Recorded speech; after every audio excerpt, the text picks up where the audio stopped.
Hey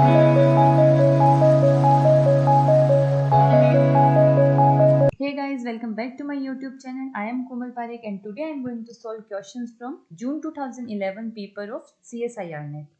So, first question is, a particle of unit mass moves in the potential that is ax square plus b upon x square, where a and b are positive constants. So, we have to find the angular frequency of small oscillation about the minimum of the potential. इसका solution हम कैसे find करेंगे? हमें given है कि मास जो है वो यूनिट मास है, इट मीन्स इसकी वैल्यू न्यूमेरिकल वैल्यू हम 1 ले सकते हैं एंड Vx जो पोटेंशियल हमें दे रखा है वो दे रखा है ax square plus b upon x square. So minimum potential की कंडीशन क्या होती है कि हमें क्या करना पड़ता है, इसको एक बार डेरिवेट करना पड़ता है और उसको जीरो के इक्वल रख के हमें x की वैल्यू फाइंड करनी होती है. देन हमें उसको डबल डेरिवेट करना पड़ता है, 2 बार डेरिवेशन करना पड़ता है और हमें जो वैल्यू मिलती है उसमें हमें x की वैल्यू जो यहाँ से मिली है फर्स्ट डेरिवेटिव से वो वैल्यू यहाँ पुट करनी पड़ती है. और ओवरऑल जो D square we over D x square है ना हमारा सेकेंड डेरिवेटिव, वो उसकी वैल्यू अगर पॉजिटिव आ जाती है, इन दैट केस जो पोटेंशियल है वो क्या होगा, मिनिमम होगा. सो फर्स्ट ऑफ ऑल हम क्या करेंगे, इस पोटेंशियल को क्या करेंगे, एक्स के रेस्पेक्ट में इसका डेरिवेशन करेंगे, डिफरेंशिएट करेंगे इसको, that is a x square. So इसमें एक्स स्क्वायर का हो जाएगा 2x, देन इट्स 2ax और 1 अपॉन एक्स स्क्वायर का क्या हो जाएगा, माइनस का 2 upon X cube. So it's 2ax minus 2b upon X cube that is equals to 0. So यहाँ से हमें जो x की वैल्यू मिलेगी दैट इज x की power 4 equals to b upon a. So basically x is equals to b upon a to the power 1/4. Now हम इसका double derivative निकालते हैं. इट मीन्स कि इसका एक बार और डिफ्रेंशिएशन करते हैं, वो हो जाएगा हमारा 2a माइनस और यहाँ से जो माइनस की पावर 3 है वो जाएगी, then it's 6b upon X to the power 4. So यहाँ पे जब हम x टू द पावर 4 की value b upon a put करते हैं, so this value is 8a and हमें जैसा क्वेश्चन में दे रखा है कि a जो है पॉजिटिव कॉन्स्टेंट्स है. So basically D square we over D x square हमारा क्या हो गया, यहाँ से पॉजिटिव हो गया और इससे हम क्या कह सकते हैं कि जो वैल्यू है पोटेंशियल की वो मिनिमम है इस x की वैल्यू के लिए. अब जो स्मॉल ऑसिलेशंस के लिए फ्रीक्वेंसी होती है that is omega is equals to root के अपॉन एम, और जो k की वैल्यू होती है वो हमें यहाँ से मिलती है, जो पॉजिटिव वैल्यू मिलती है ना d square we over D x square की वो. So d square we over D x square is equals to 8a and m is equals to 1. So basically omega is what, root 8 upon m. So ये हमारी angular frequency हो जाएगी. Now the second question is, consider the transition of liquid water to steam as water boils at a temperature of 100 degrees centigrade under a pressure of 1 atmosphere. Which one of the following quantities does not change discontinuously at the transition? Basically ये question जो दे रखा है ना, ये सिर्फ हमें confuse करने के लिए दे रखा है. यहाँ पे हमें देख कैसे लगता है जैसे हमें इसको न्यूमेरिकली सॉल्व करना पड़ेगा क्योंकि टेम्परेचर प्रेशर सब गिवन है. बेसिकली ऐसा कुछ भी नहीं है, ये सिर्फ हमें एक नॉर्मल सी बात दे रखी है. हमें पता है कि वाटर जो बॉइल्स होता है वो कितने एटमॉस्फेयर टेम्परेचर पे होता है, 1 एटमॉस्फेयर प्रेशर और 100 डिग्री सेंटीग्रेड टेम्परेचर पे होता है. नाउ कौन सी क्वांटिटी डिसकंटिन्यूसली चेंज नहीं होगी, तो यहाँ तो एकदम ही इसने हमें कंफ्यूज कर दिया. डज नॉट चेंज डिसकंटिन्यूसली मतलब डिसकंटिन्यूसली चेंज नहीं होगी, इट मीन्स कैसे होगी, कंटिन्यूसली चेंज होगी. तो जब भी हमारा फेज ट्रांजिशन होता है तो गिब्स फ्री एनर्जी हमेशा, ये जो गिब्स फ्री एनर्जी होती है ये हमेशा कंटिन्यूसली चेंज होती है. Okay, then the third question is the value of the integral integration dz z square ez where c is an open contour in the complex z plane as shown in the figure below is. ये हमें figure दे रखा है और यहाँ पे हमें इस path के अलोंग, यहाँ से लेके और यहाँ तक के जो पाथ है इसके अलोंग हमें इस इंटीग्रल की वैल्यू निकालनी है. सो इसको सॉल्व करने का मेथड देखो.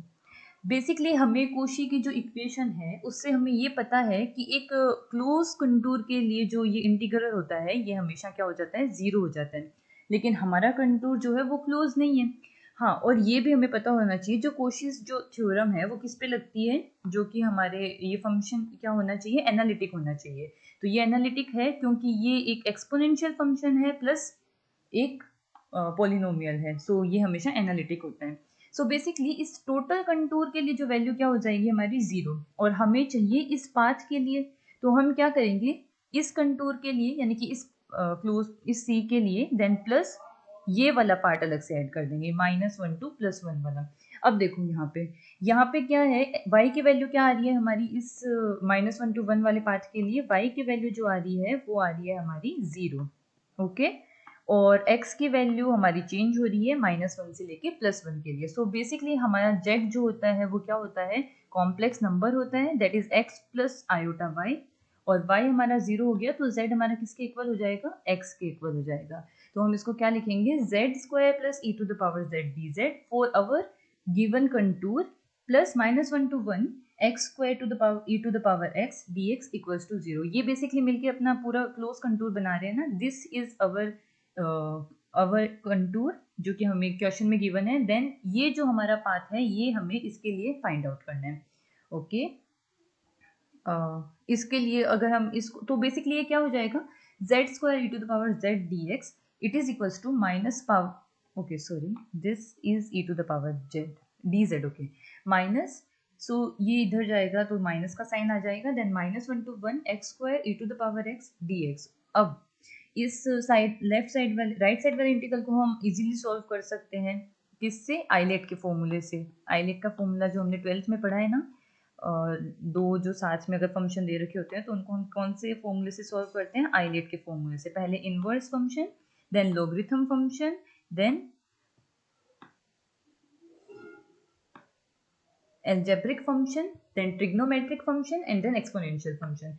So what we did here, हम क्या करेंगे यहाँ पे, x² को हम फर्स्ट फंक्शन लेंगे और e to the power x को सेकंड फंक्शन लेंगे। तो x² को तो हम सीधा यहाँ पे पुट कर देंगे और e to the power x का integration e to the power x ही होता है, देन माइनस e टू, अब जो x² है इसका डिफरेंशिएशन करेंगे तो it's 2x e to the power x, यहाँ से जो हमें इंटीग्रल वैल्यू मिली है dx, ओके। नाउ इसको वापस सॉल्व करेंगे तो उसको भी उसी मेथड से सॉल्व कर दिया, पहले x रख दिया, e to the power x का e to the power x ही होता है, माइनस साइन और this minus sign makes plus sign, और ये जो 2 है ये हमारा बाहर से आ गया, x का डिफरेंशिएशन 1 हो जाएगा, e to the power x का e to the power x आ जाएगा, ये माइनस साइन पहले से हमारे साथ चल रहे हैं, और जो वैल्यू जा रही है x की वो -1 से +1 जा रही है। नाउ अब यहाँ पे हम बेसिकली सीधी वैल्यू पुट कर देंगे, और जो हमारा आफ्टर ऑल हमें जो वैल्यू मिलेगी दैट इज -5/e। सो इस माइनस को जब हम अंदर की तरफ लेके जाएंगे देन इट इज 5/e-e। सो हमारे इंटीग्रल की वैल्यू क्या आ गई, 5/e-e।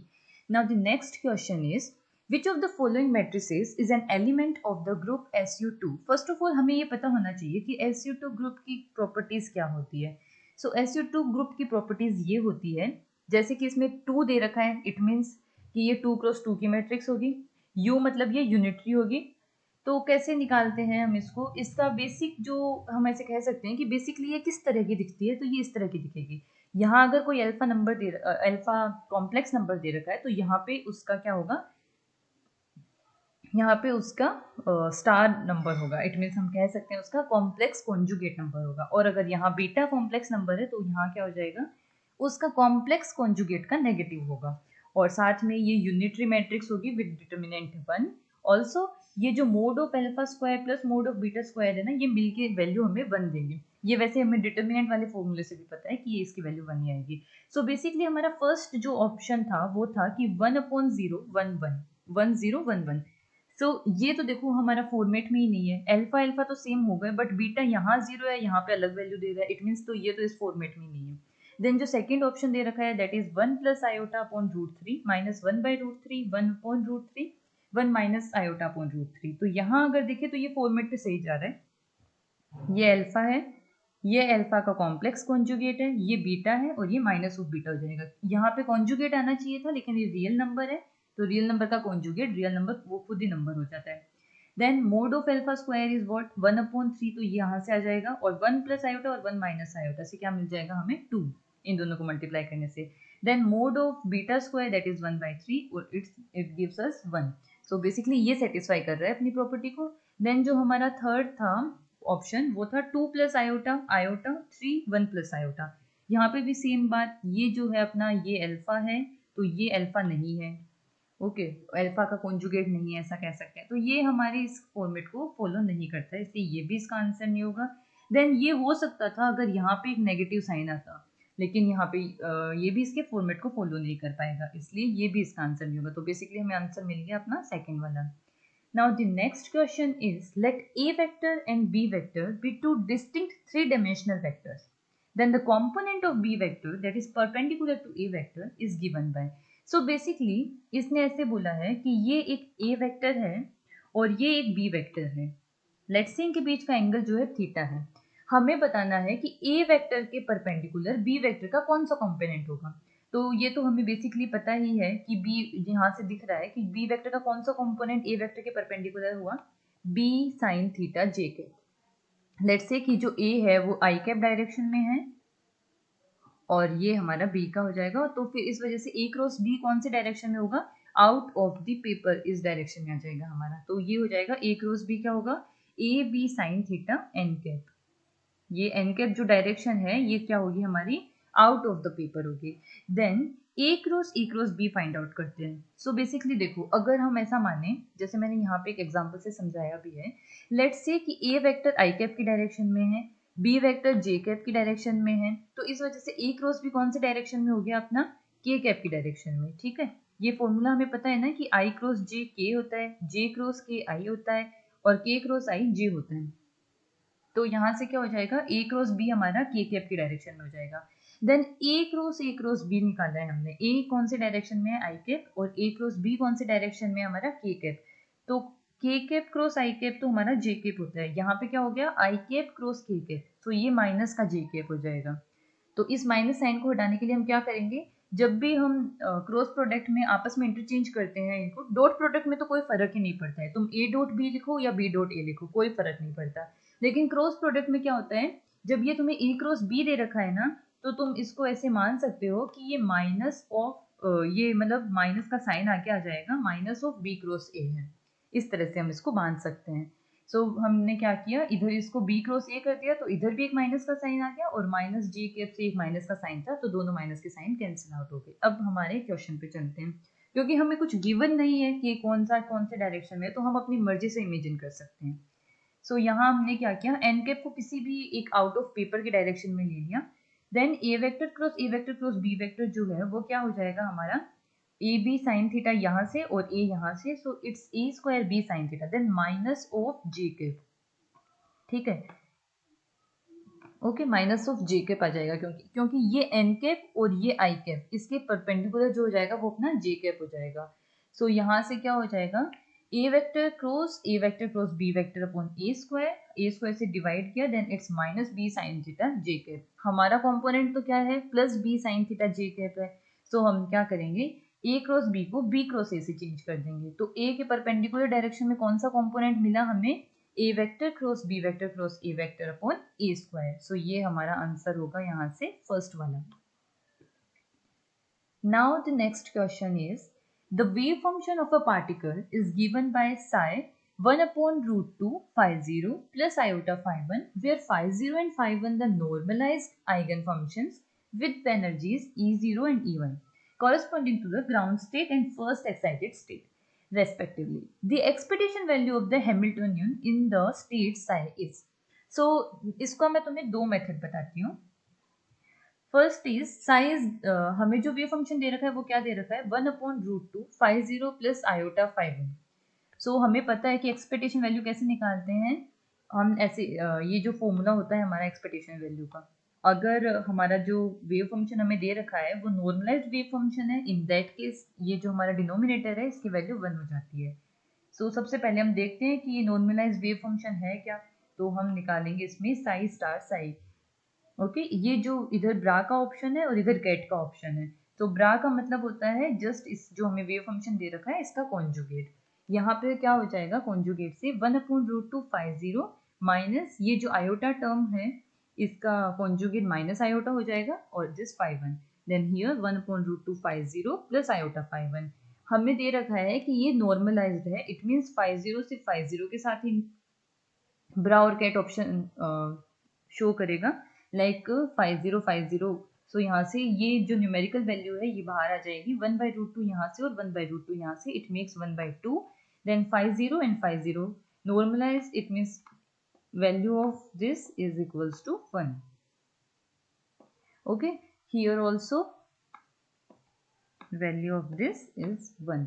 यहाँ पे क्या हुआ, माइनस आयोटा और प्लस आयोटा का मल्टीप्लाई किया है, iota iota iota square is equals to -1 and this minus sign becomes +1. So 1/2 plus 1 is 3/2. Then find out this value, bra psi h psi ket.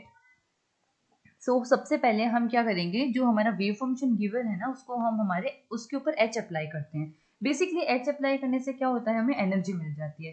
ये हमारी एनर्जी आइगन इक्वेशन होती है. h phi 0 is equals to E0 phi 0, where E0 is what, E0 जो है वो ground state की energy है और phi 0 क्या हो जाएगा, ग्राउंड स्टेट के कोरस्पॉन्डिंग वेव फंक्शन हो जाएगा. Similarly h phi 1 is equals to E1 phi 1. So phi 1 हमारा फर्स्ट एक्साइटेड स्टेट के लिए एनर्जी आइगन फंक्शन है, E1 जो है फर्स्ट एक्साइटेड स्टेट की एनर्जी है. ये जब इस पे अप्लाई किया, ऑल्सो E0 और E1 ये दोनों भी क्या है ना, वो है हमारी एनर्जीज हैं. सो एक तरह से एक न्यूमेरिकल वैल्यू ही है क्योंकि ये रियली होती है मोस्ट ऑफ द केसेस. सो क्या होगा, इनको हम कॉमन ले लेंगे, E0/√2 और 1/√2, it makes E0/2, then minus iota and iota even makes plus E1. So this now mean of h is equals to expectation value of h is equals to E0 plus 2E1 upon 2 upon 3/2. फॉर्मूले से ये जो 3/2 था वो हमारे sign से आया था, is equals to E0 plus 2E1/3. So जो हमारा ये ऑप्शन था ये इसका आंसर हो जाएगा.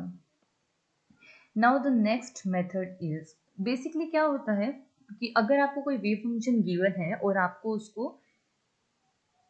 उसकी एक्सपेक्टेशन वैल्यूज निकालनी है h के लिए. सो हम उसके लिए क्या करते हैं, उसके लिए हम यहाँ पे ऐसे लिखते हैं, mean of h is equals to P1 E1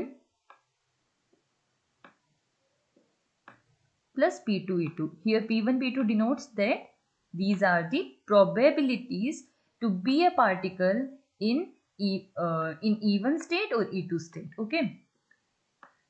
so basically यहाँ पे क्या होता है, लेकिन इसके लिए कंडीशन क्या है कि जो हमारा वेव फंक्शन है ना वो नॉर्मलाइज होना चाहिए. अगर नॉर्मलाइज है तो ठीक है, अदरवाइज हम उसको नॉर्मलाइज बना लेंगे. सो ये हमारा एक इजी फॉर्मूला होता है इसको सॉल्व करने के लिए. P1 जो प्रोबेबिलिटी होती है, और प्रोबेबिलिटी कैसे फाइंड आउट की जाती है, जो हमारा गिवन वेव फंक्शन होता है ना उसका जो कोफिशिएंट होता है उसका मोड का स्क्वायर लिया जाता है, तो वो हमारी प्रोबेबिलिटी होती है.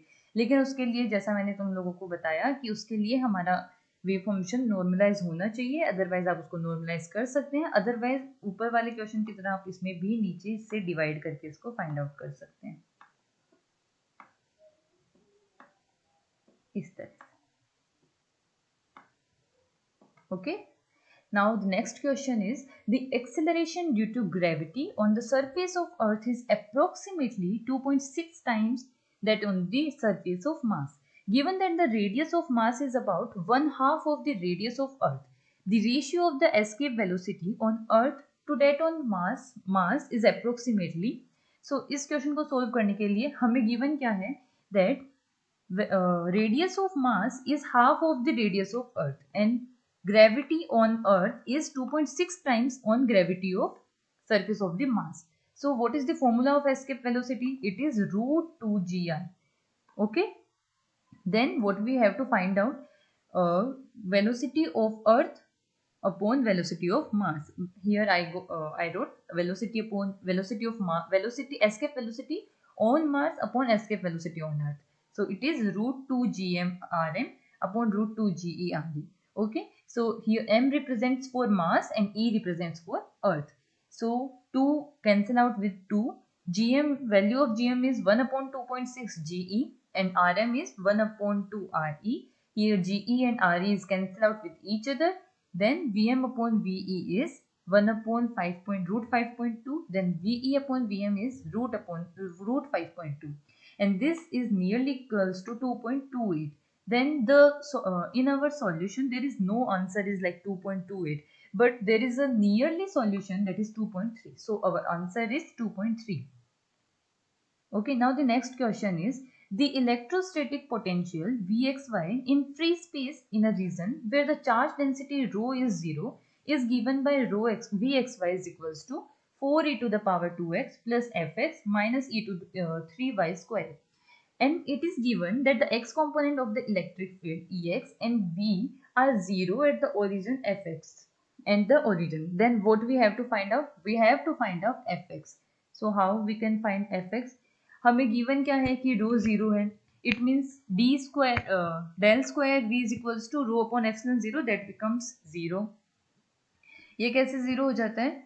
हमें पता है जो पोइसन इक्वेशन है हमने वो रखी, पोइसन इक्वेशन में रो की वैल्यू जीरो रखी, तो पोइसन इक्वेशन किस में चेंज हो गई? लाप्लास इक्वेशन में. नाउ हमें वी एक्स वाई क्या गिवन है? 4e⁻2x plus F x minus 3y². और साथ में सबसे पहले आपको जो जो चीज़ गिवन, एक न्यूमेरिकल को सॉल्व करने का सबसे बेटर तरीका यही होता है कि पहले आपको जो जो चीज़ गिवन है ना उन सबको एक तरफ नोट डाउन कर लो, और फिर वहां से आपको फॉर्मूला अपने आप समझ में आ जाएगा कि हमें कौन सा फॉर्मूला अप्लाई करना है. So V X Y is this. Then हमें ये दे रखा है कि ओरिजिन के ऊपर वी जीरो की जो वैल्यू है वो जीरो है, तो हमने यहाँ पे एक्स और वाई को जीरो पुट किया. So it becomes 4 plus F zero. So F zero is what? Minus of 4. Then हमें पता है कि इलेक्ट्रिक फील्ड क्या होता है? Minus of divergence of gradient of V. ठीक है, जो स्केलर पोटेंशियल होता है उसकी ग्रेडियंट की नेगेटिव के इक्वल में होता है. सो यहाँ से क्या होगा? हमें पता है डेल क्या होता है? Del over del x i cap plus del over del y j cap plus del over del z k cap. लेकिन यहाँ पे हमारे सिर्फ एक्स और वाई कॉम्पोनेंट्स ही है. सो हम क्या करेंगे? इसको एक्स के रेस्पेक्ट में डिफ्रेंशिएट करेंगे, इसको वाई के रेस्पेक्ट में डिफ्रेंशिएट करेंगे. ठीक है.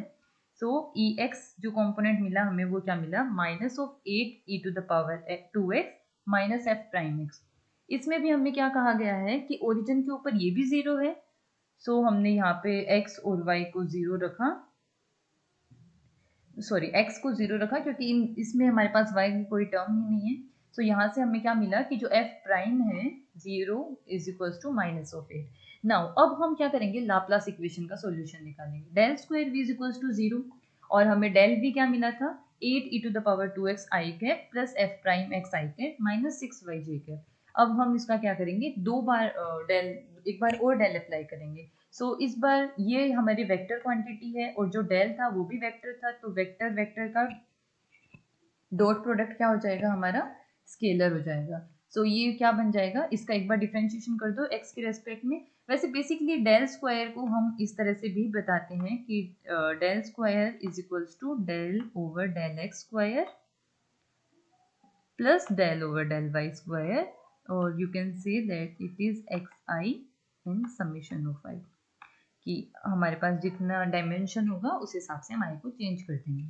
सो हम इसको क्या करेंगे? एक्स के रेस्पेक्ट में डबल डेरिवेट करेंगे. तो एक बार डेरिवेट तो किया था हमने, ओके इट्स पॉजिटिव.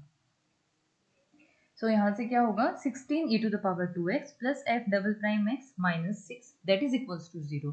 सो यहाँ से हमने क्या किया? एफ डबल प्राइम एक्स क्या हो गया? 6 माइनस 16e⁻2x. नाउ यहाँ से हम इसको एक बार इंटीग्रेट करेंगे x के रेस्पेक्ट में, तो it becomes f prime it is 6x minus 16e⁻2x upon 2.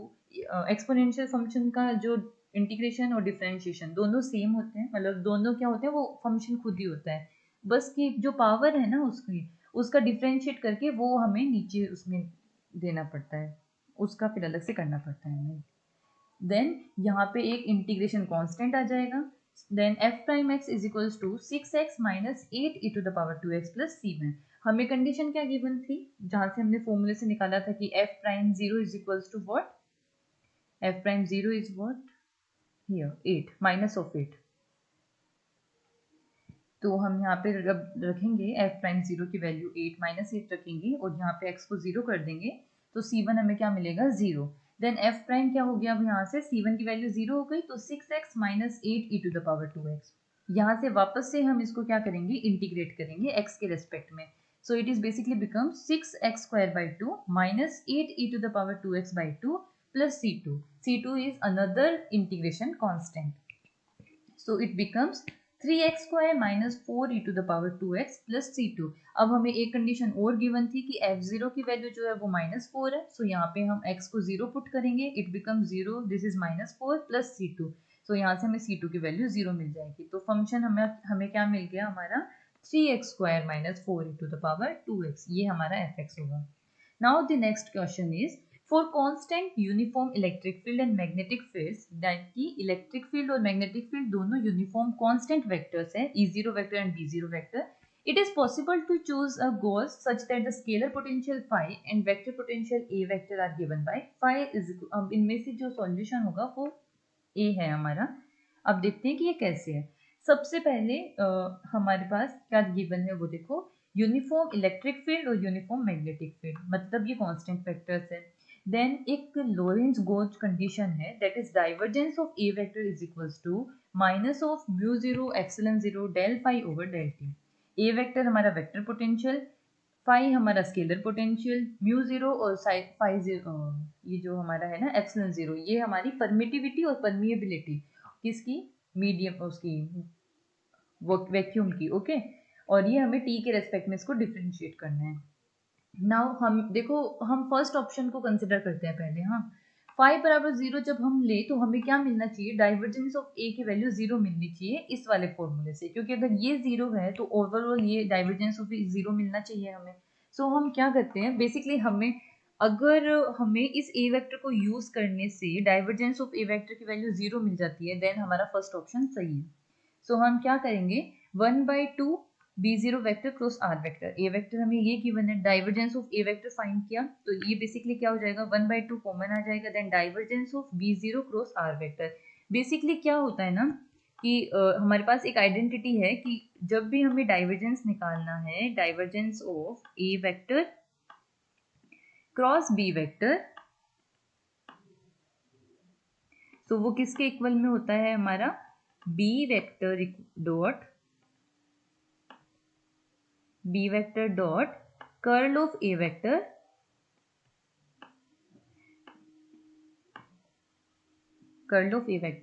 Minus a vector dot curl of b vector, minus a vector dot sorry it's dot